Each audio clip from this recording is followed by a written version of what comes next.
Hello everyone, welcome to my channel Reads the Educational Planet, and today I am here with my new video on force, work and energy. So in this video you will be learning about force. Let's see what is given in this video. For this I am going to share my screen with you where you can see what is given in this video. So this is the picture about force, work and energy, and this is part 1 because I'm going to discuss only few part or few portion of the force. So let's see one by one what is about force, work and energy. This is not complete. It is only about force. That is why it is written about part 1. Rest of the part I will be showing you after. So let's see what we are going to cover in this video. In this video, we are going to cover the following topics. What is force? Then effects of force and types of forces. So let's see all one by one. What is a force? The first question always arises in our mind. What is a force? You can see a picture over here where you can see push and pull is written.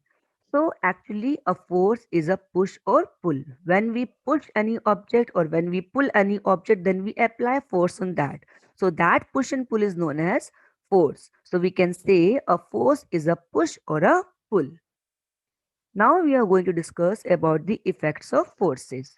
Let's see what are the effect of forces on an object. This is a small diagram where I have described in a very short way, and we will discuss all these one by one afterward. So let's see what are the effects of a force. It can change, okay, changes the shape temporarily. You can see my cursor changes the shape temporarily, then changes the shape permanently, change the direction of a moving object, change the speed of a moving object, stops a moving object or makes a stationary object move. So we will discuss all these effects of forces one by one. So the first effect of force is that a force can make an object move. You can see in the picture that there is a man in the picture who is holding a trolley, and this man is trying to move this trolley. This trolley will move only when this man is going to put some force on this trolley. Okay, in the same way you can see there is one more picture where a small boy is there who is trying to play with the ball, and this ball can move only when he is going to put some force with the help of his feet. So both the pictures are explaining very clearly that when we apply force on an object, then an object can move easily. So this is the first effect of force, and it says a force can make an object move. So as you know, the first effect of force is that it can make any stationary object move. So let's say you can see there is a ball which is actually in a stationary position. So the moment I put some force on this, it can move. So it shows that force can move any object. Let's see the next one.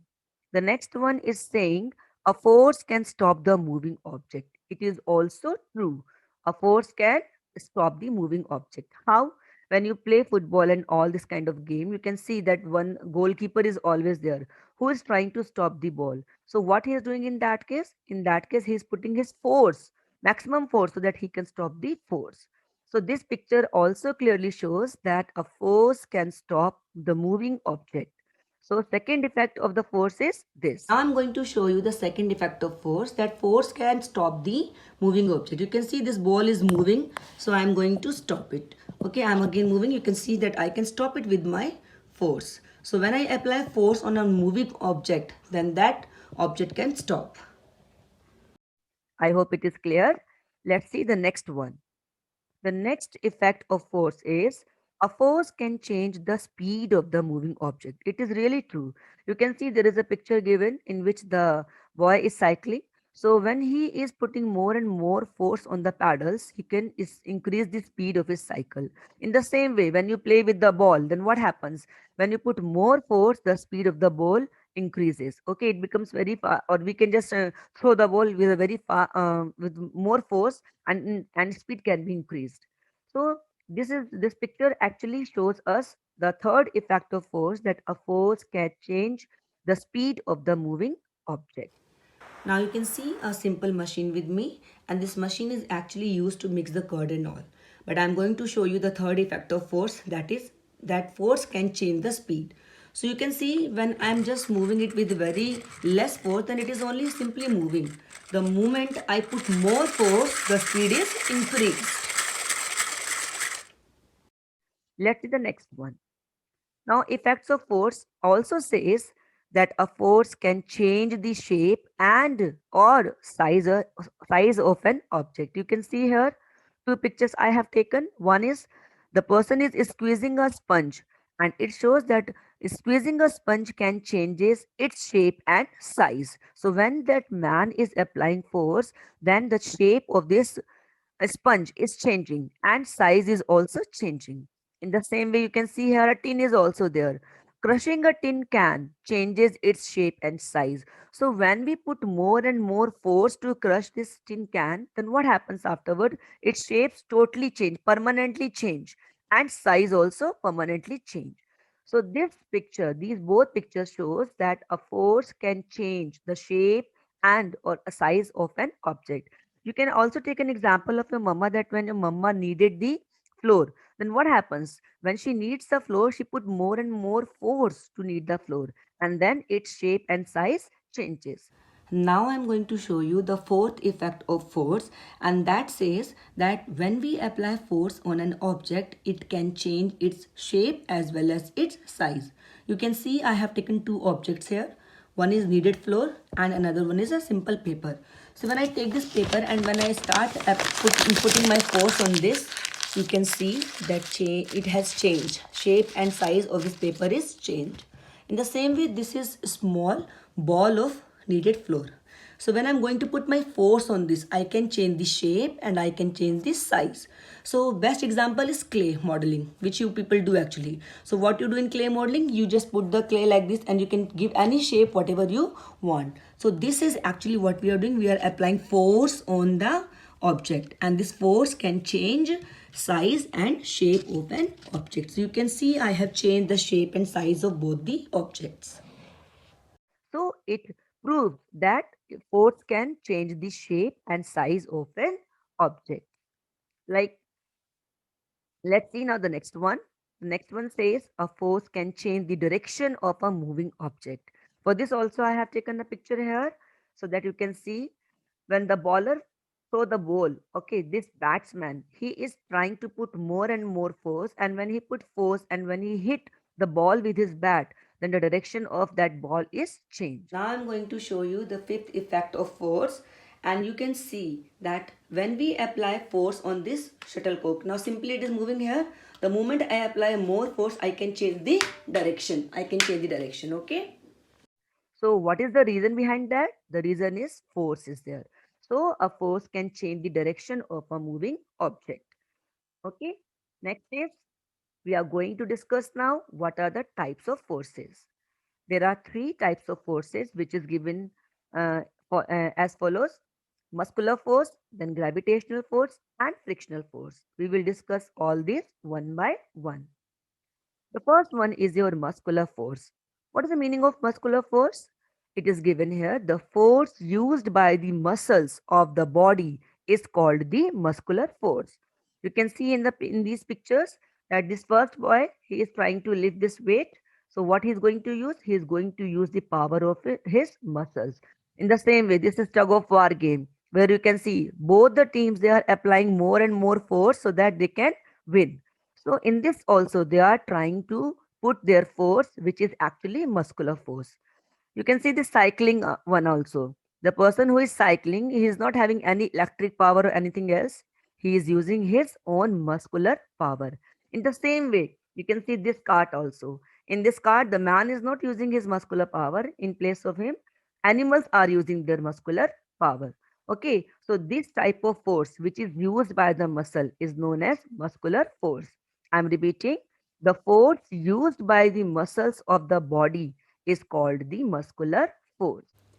Now I am going to show you an example of muscular force. And for this again I have taken a simple machine. This is a simple machine which actually we use to cut the fruits and all. So I am going to show you how I am going to apply muscular force. So this is the machine which I am opening, and now this is a carrot which I am going to keep between this. So now I am going to put my muscular force on this to cut the vegetable. So you can see how easily I'm cutting the vegetable. And what I'm applying? I'm applying muscular force. I hope it is clear. Now, next is gravitational force. I hope you can see this picture and you can imagine or you can guess which scientist is he. If you know that actually he is Newton. I will tell you the story afterward after this. So let's see what is actually gravitational force. The force applied by the center of the earth to pull all the objects down. So what happened one day? This who is this Newton? He was sitting under a tree and suddenly an apple falls on him. So he was thinking why all the things are coming down.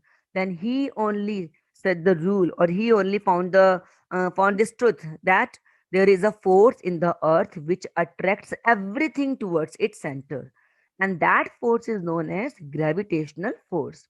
So the force applied by the center of the earth to pull all the objects down is known as gravitational force. Now I'm showing you an example of gravity. You can see when I throw this apple up, it comes down. Why it comes down? Because of the gravity. Because gravity pulls everything down. Now, wonderful facts about gravity is also there. Gravity is actually gravitational force. What are the wonderful facts? That we are able to walk on the earth's surface because of the gravity. If gravity is not there, then we all will fall because we are living on the earth crust. So this is the gravity only, or the gravitational force only, which keeps us or which makes us that we can easily walk on the earth's surface. Next is, if there was no gravity, we would be floating in the air. Is it true? Yes, it's true. If there is no gravity, then we all will be floating in the air. Third is, this force holds the atmosphere around the earth. You know that there is a layer around us. Okay, that there is a layer of air around us, which is known as atmosphere. And that layer remains with us only. Why? Because of the gravity only. So this force also holds the atmosphere around the earth. Apart from this, gravitational force can only pull. It cannot push. So whatever things are in the environment and all that always come down, that always come down because of the gravity. It cannot push up, it always pulls. So, these are the facts about gravity. And there is one more. Did you know that gravity also holds Earth and the other planets in their orbits around the sun? This is also because of the gravity. We have seen that the solar system, sun is there, and around it, so many planets are over there. Why these planets are not falling down? Because they are actually attached with the gravity of the sun over there. Okay, so gravity also holds the earth and the other planets in their orbits around the sun. Now, frictional force. What is the frictional force? Friction is a force between two surfaces that are sliding and they must be in the contact with each other. When two things are in contact, you can see in this picture, tire and this floor, both are in actually touch with each other, in contact with each other. So there is a force, okay, and that force between these two surfaces is known as friction, or we can also call it frictional force. Example, you can see the tire of the lorry is in contact with the road. There are more example of frictional force if you remember or if you have seen that you all are able to write on the notebook with the help of the pencil because of the frictional force. Teachers are also able to write on the blackboard because of the frictional force. Now, this walking, you can see a man is walking here. That is also possible because of the frictional force.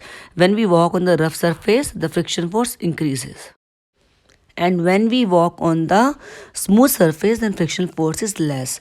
So, this is the best example to make you understand about the frictional force.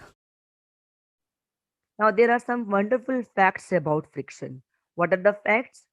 Friction always works in the opposite direction of motion. If lorry was moving in this side, then friction is working in its opposite side.